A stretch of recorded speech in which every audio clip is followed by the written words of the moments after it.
and welcome to Pearls News, where young minds explore real-world solutions to global challenges. Today, my colleagues and I were focusing on SDG 2, Zero Hunger and Food Waste. Food waste is a major issue in our society, especially during celebrations and large gatherings. That's right. While millions struggle with hunger, large quantities of food are wasted daily. So today, we'll be talking with a professional who works behind the scenes of these events. Let's welcome our guest, an experienced events planner. Thank you, Mr. President. Thank you. Thank you very much for having me. I'm glad to be here. Can you please introduce yourself, ma'am, and tell us about your experience in event planning? I'm ready. My name is Adebisi Akinfenwa. I'm the lead planner and producer at Orangeberries Events and Production Company. And we're a full-service event production and event planning establishment. We're based here in Lagos, Nigeria. And of course, we have experience all across the nation as it is right now. And it's been good working behind the scenes and planning amazing parties. We go from socials to corporate and also for dinner parties, weddings, name it, any event at all, we're there to plan and ensure that everything is well executed. That's impressive. Thank you. We're excited to learn from your experience today. Definitely are. So, ma'am, from your experience, how does food waste come in contact with big events like weddings and parties? So if I'm to understand your question, thank you for that question. How does it come into play? Yeah, how is it significant? Well, quite significant at some events. Prior to this time, I've been at events where I see food basically left untouched at an event. I've seen food left on the table. I've seen people throw away food. You understand? I've seen people throw away food probably at the end of an event or maybe at prior to when they're starting to serve. Or probably when they're cleaning up the plate, you see food just being wasted, thrown into the gutter or thrown into the bin. So I see a lot of that. So, ma'am, what are the main causes of these activities? There are quite a number of reasons why food is wasted at an event. And at top of my head, I can count. I can count one. When people just want to impress. You want to impress, so you have much more food that is supposed to be for the guests at that particular event. When people go for events, and usually there's a ratio that we use in the event industry. It's not usually like 100%. You're having 100 people and then you're catering for 100 people. You always have to make room for more. However, when it becomes more than necessary, definitely that is a catalyst for waste. Another thing that people do is that when you want to plan an event, or probably when you're hosting an event, you want to make sure that everybody comes and then they can eat too much than what it's required. There's canopies when they're coming in. When people are coming and you're giving them canopies and welcome cocktail. And then there's still small chops, there's still amala and rice, there's still going to be grills at the end of the day, there's still going to be dessert at the end of the day. So all of these things into one small tummy. You find people telling you that, oh no, I can't finish this food. This is a lot. You overfed us at this event. Another reason is when the food is not well cooked. Trust me, that's another reason why food is wasted. When the food is not properly cooked, you see that people will just probably pick a spoon or two and tell you, I can't eat this food. Another reason is that another reason why food is wasted is improper timing.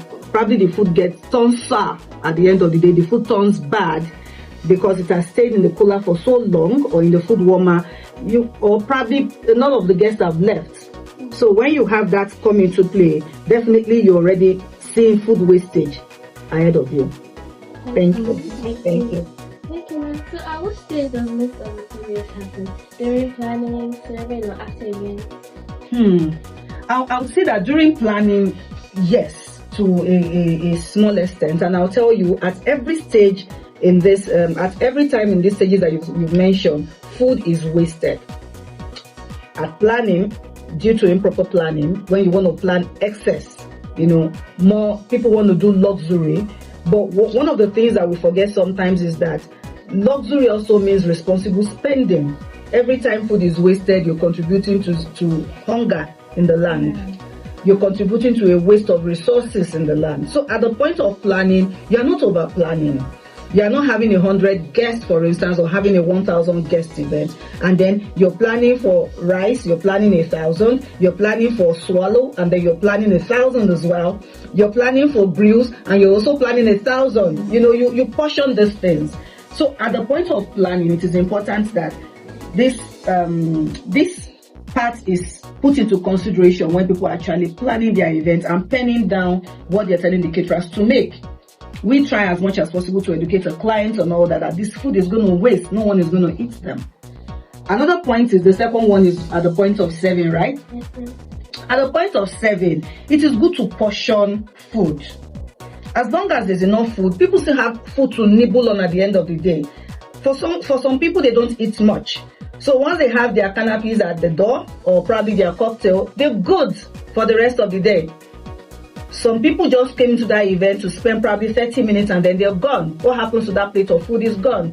So portion control is very important. To tell people, do portion control. Portion the food. You don't have to make it so much. Apart from the economy, the way the economy is, I say they don't load food anymore like they used to load it back in the 80s. Another important factor is actually that we don't want the food to waste. We don't want people to eat food and then they leave it. So at the point of serving, another thing that we've also noticed is that they serve food that people say, oh, I want something else. They don't give another person that food. They take that food back to the service point. It's untouched, wasted. So we tried as much as possible to limit it against all of that. Another issue, and the third one, was after the event. Oh Lord, you need to see that. You need to see that at the point of washing, at the point of packing, or probably there's excess food remaining, they don't know what to do with it. So if they don't have an idea of what to do with those excess food, that is already going into wastage without even thinking about it. So I hope that answers your question. Thank you. So if we are to consider some possible solutions, what strategies do you use to estimate the amount of food in events? Oh, great question. Usually for food, we do 1.5, usually, depending. 1.5 means if you're catering for 500 guests, that means you'll be catering for 750 people. If you have 500 guests on your list, you're catering for 750. In case there's more people coming in, it's just a safe way to say, okay, I'm booking for 500 guests, but because I don't want the food to finish before the day is over. Bear in mind that there's a possibility that probably at the point of carrying the food, something happens. Water pours on the food, you have to get the person another one. Or probably the food falls on the floor, you have to get the person another plate. So we put all of those factors into consideration. Or probably even for the most gated event, you still have people, you still have to cater for other people. Probably those that are vendors, the people that are working within the hall that you're using, the drivers, for instance. So we have to make sure that there is room for them to also be adequately taken care of. So that's how we try to do it. Another thing I tell caterers from time to time is this: cook your food well. If the meat is well tenderized, you're going to find it. Nobody wants to try to struggle with protein and then it's flung to the other person's table. So they'd rather just leave it. If it's not well tenderized, they'll just leave the protein there. Either fish or meat or anyone, they'll just leave it there, and then that's wasted. No one is going to eat it at the end of the day. So at the point of planning, we try to educate as much as possible. Portion control. Don't over budget on food. Don't make food that people are not going to eat. Thank you. Those are just some of the little things that, at the point of planning that we do. There are other things we do. I don't know if I can go on. Like, we partner with people who don't have food, shelters, for instance. So if there's food and we don't know what to do with it at the end of the day, you can take it to the shelters. You can take it to those who don't have food. When people come and they say, they do that a lot. So can we have some food? You have food. It's hunger. They're not going to collect the food and go throw it away. So as much as we can, we still try to extend to them. If you say this food is a lot more than we envisaged, rather than throwing it away. Some people rather throw it away than give it out to people, which is wrong. You can partner with homes and say, we have a full cooler of jollof rice left.